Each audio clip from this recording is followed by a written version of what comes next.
My name's Brian Whitmore. I'm Senior Russia Analyst for Radio Free Europe, Radio Liberty, and author of the Power Vertical blog and host of the Power Vertical podcast.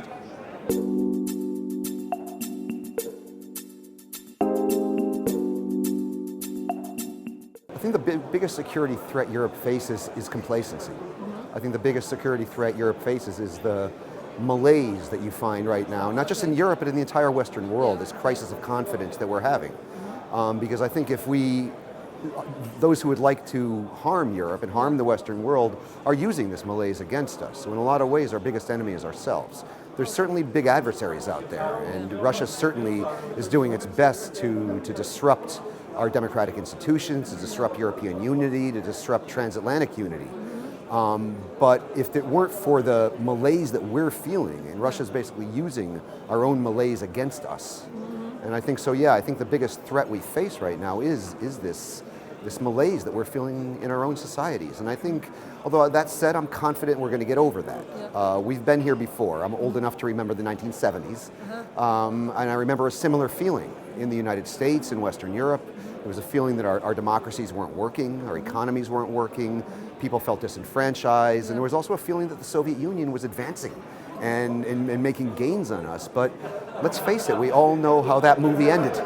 And I have every reason to believe that movie is going to end exactly the same way.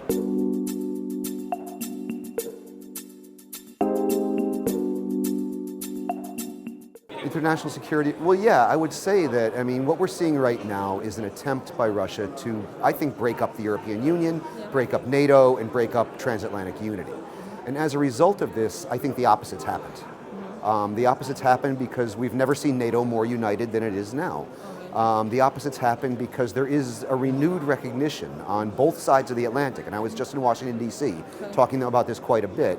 There's a renewed understanding on both sides of the Atlantic that we have to reunite the transatlantic alliance, and not just institutionally in terms of NATO, but in terms of the kind of the community of values that goes across the Atlantic. Europe and America do well when we're together, and we don't do so well when we're apart.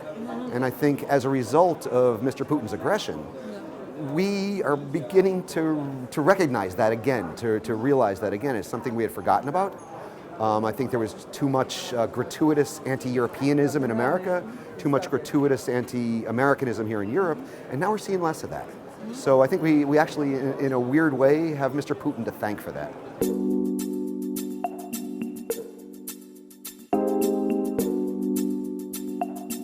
An extremely important event where policymakers and analysts discuss the important security threats facing the West at this time. So I think it's a very important event, and I think that's self-evident as you listen to the panel discussions and all the intelligent discussion that we're finding here today. So.